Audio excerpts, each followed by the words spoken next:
How's it going, everybody? Welcome to the channel. In today's video, I'm going to be talking about the future of Delta Force. More specifically, I'll be talking about current leaks and upcoming content. There's a lot to get into here, so I will have timestamps for you guys so you can skip to whatever parts you're interested in seeing. The leaks and upcoming changes are pretty interesting, and it's given me some hope that the devs actually want this game to succeed. But let's get straight into it. So for starters, I want to talk about controller support on PC. I know this is something a lot of people have been waiting for since release, and I'm here to tell you that it's coming sooner than you think. There's currently 2 videos circulating around Twitter right now.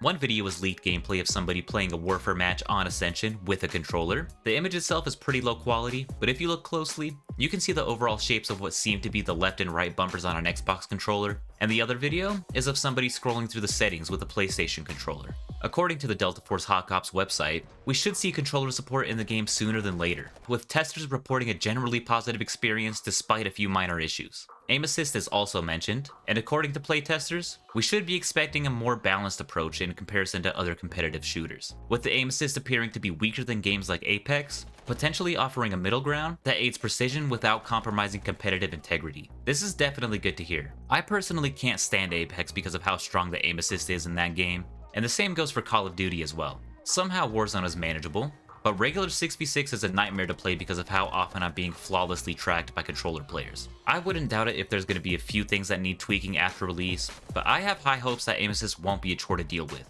Unfortunately, it seems that controller support is only close to release for Warfare, with operations testers reporting that the looting system is still seeing some significant challenges. As for a console release, there's been some information shared in some recent community updates that suggest the console version's launch is directly tied to the full controller integration across the entire game. With this information in mind, it's a bit unclear, but I'm thinking they're going to start implementing controller support piece by piece, which is a bit odd in my opinion, but if this gets more players on the game, then I'm all for it. We should be seeing some balance changes on weapons and operators, and I'm pretty happy with some of these changes. Weapons like the SMG-45 haven't been touched yet again, and Luna has been buffed again as well, but most of these changes are very good. For the weapons, I'll start with the M250. The M250 is getting nerfed in all modes, with the base hipfire accuracy being reduced from 55 to 45, and in operations specifically, the abdomen damage is being reduced from 0.9 to 0.7. In Warfare, the arm damage multiplier is being reduced from a 1 to 0.8, the 40 meter damage drop-off drops from 0.85 to 0.78. For 50 meters, it goes from 0.75 to 0.63. The 70 meter drop ratio goes from 0.55 to 0.53. And as for the 90 meter drop-off range, the ratio actually goes up from 0.45 to 0.48. The M14 is getting changed up a bit, with the 40 meter damage drop-off being reduced from 0.85 to 0.8. The M14 polymer hand stock attributes are being changed, so instead of the stock offering +4 control, it now offers +4 handling. And the rail integrated stock will now offer +2 control and +4 handling instead of +8 control.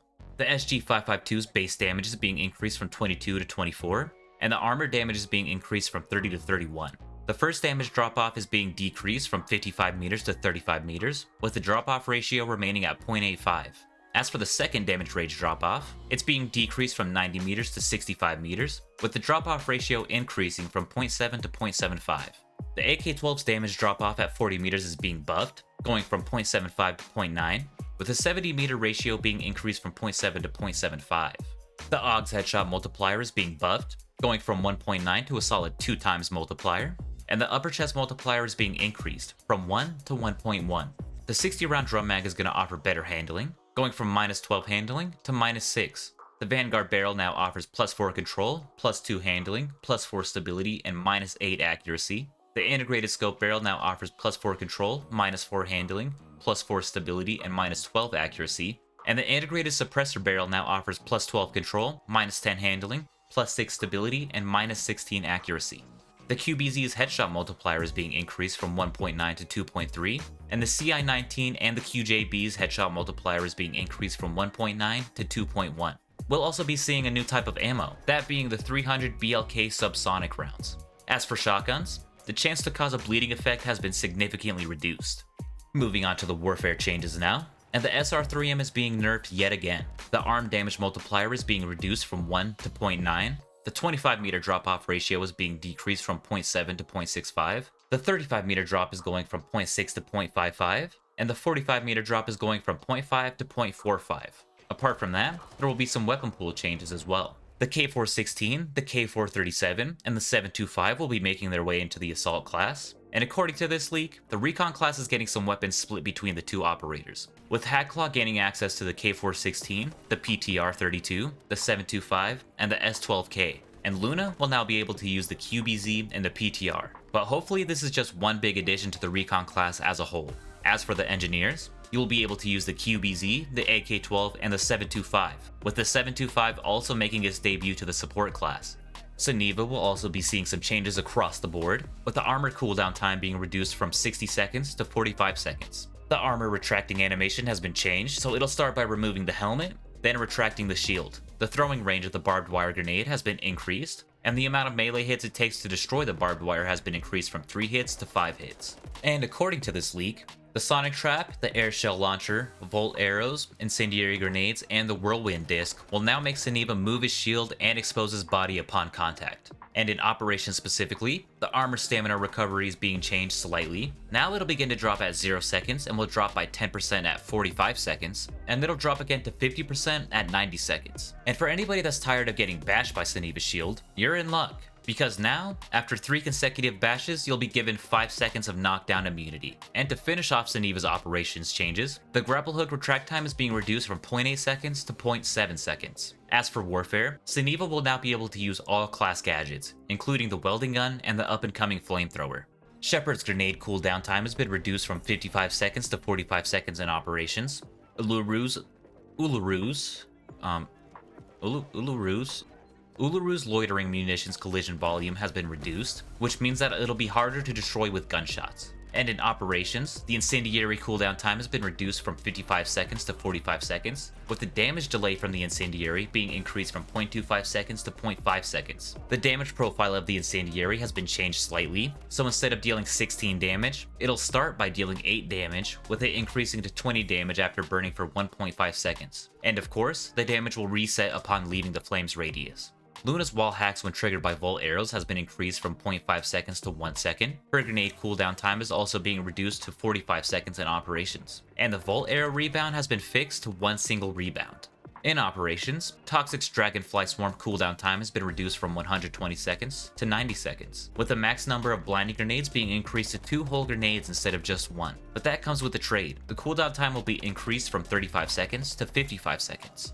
As for some overall optimizations and fixes, Hackclaw's passive ability should now be consistently taking effect. Incorrect performance caused by the use of Byron's dynamic propulsion has been fixed for most situations. Apparently Saniva's shield appeared abnormal when equipped. That has been fixed. Health values while looking through the observation window of the shield has been fixed as well. And apparently, the damage values while being hit by Saniva's shield will also be fixed. King of the Hill is getting a slight change. Now, when friendly forces capture an objective, you'll gain 150 points instead of 50, and as for the Trainwreck attack and defend mode, points for attacking have been increased from 25 to 35, and the defensive points have changed from 50 to 60. With the balance changes out of the way, let's talk about Nox, the new operator coming in the next season. I don't know about you, but I'm actually pretty excited to try this guy out. As for his gear and abilities, he comes equipped with a flashbang, which is pretty self-explanatory, but it does say in the operator trailer that the flash detonates after hitting a wall, so the flash won't have a traditional fuse time. For his ability, he has the Whirlwind Disc, which can lock onto enemies, and once deployed and locked, the disc will explode on impact, only to release blades that damage and slow enemies, while also inflicting a bleeding effect. Silent Assault is his tactical ability. As for what it does, it'll disrupt recon equipment to prevent them from easily locating Nox, and it'll also minimize the sound propagation while you're moving around. I'm pretty sure the sound propagation is effective up until Nox is 2 meters away from the enemy, but that might only be for recon units. I'm not too sure, and I can't find the post that I read that said this was the case, so if you know if that's the case for every class or just recon, then let me know in the comments. But if you're going up against a Nox player in operations, then you should know that enemy players that are down by Nox will take longer to revive.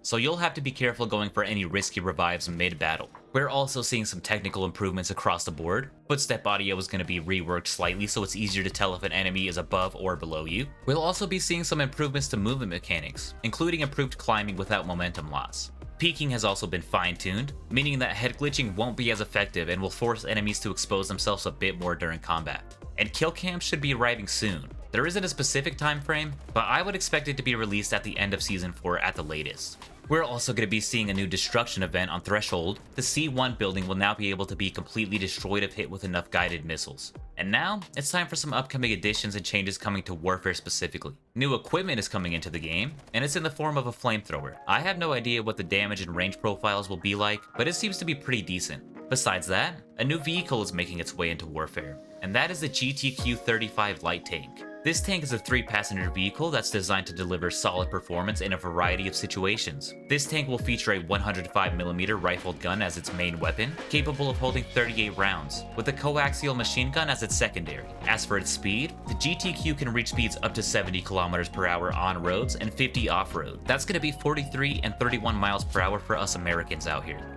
We'll obviously be seeing some new weapons for the new season, those being the K437 assault rifle, the double barrel shotgun, and the compound bow. The K437 will come with a max damage range of 40 meters, with the chest damage sitting at 34, and the armor damage sitting at 35, with a base fire rate of 780 RPM. The double barrel will have a max damage range of 50 meters, delivering damage up to 120 points, with the armor damage going up to 128. This shotgun will have a fire rate of 375 RPM. As for the bow, the max range is 65 meters. The chest damage is at 75 and the armor damage is at 50, with a fire rate of 120 arrows per minute. I'm personally excited to try out the bow, even though I'm probably going to be terrible with it, but I'm also pretty interested in seeing how the K437 performs in Warfare. Obviously, these stats are for the operations versions of these weapons, so we'll have to wait and see how they'll actually perform in Warfare. While we won't be seeing any brand new maps this season, we will be seeing a night version of Trenchlines. I wasn't too excited to hear that we're only getting night versions of one map in Warfare, but after seeing the video, I'm very excited to play on this map. It's not so dark that you feel you're being forced to use night vision goggles, but it's also dark enough that you can effectively use goggles if you please. According to the devs, the goggles will have a battery life, so you'll have to choose the right times to use them. I'm confident in saying the battery life will reset after you die and respawn, but there's no solid confirmation that that's the case. Last but not least, we have the Victory Unite game mode coming to Warfare. This is a 20v20 player game mode where each team will pick a commander to lead them throughout the match. This game mode was initially going to release with everything else on the 21st of April, but it's been pushed back to May 30th as of recently, with no explanation as to why it's happening. Operations is also seeing some additions and changes as well, with Zero Dam getting its own night version on normal and hard difficulties. This map will also have new tasks, enemies, and more. As for the hard difficulty, there will be a $550,000 minimum gear value and an $80,000 entry fee, in-game obviously. And of course, there will be some new helmets equipped with night vision goggles for players to use during the match. There will also be some new rare and red collectibles making its way into the game as well, including a heart stem, a crocodile egg, a nice golden watch, and a claw of some kind.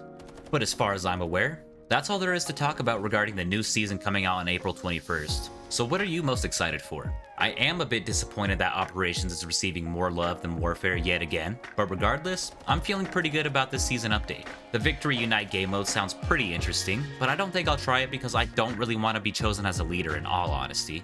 I'm a bit interested in what's to come for Operations, so I'll be trying it out at some point after the next season drops. And I'm also pretty excited to try out Nox when he releases. An operator like Nox could really switch up the flow of the game, and I have a feeling that he'll have a pretty high skill ceiling, so it'll be tough to truly master him. I will definitely be streaming the game in the future, especially when the new season drops. I've been having a lot more fun streaming than I have been just recording videos, so stay tuned for more content in the future. I'm obviously making the best weapon setups in Delta Force as of right now, so if you want to see a weapon shown off in the future, then drop a comment as well. As always, drop a like and a sub if you want to see more news and content on all things Delta Force. But with that out of the way, I'll see you all next time.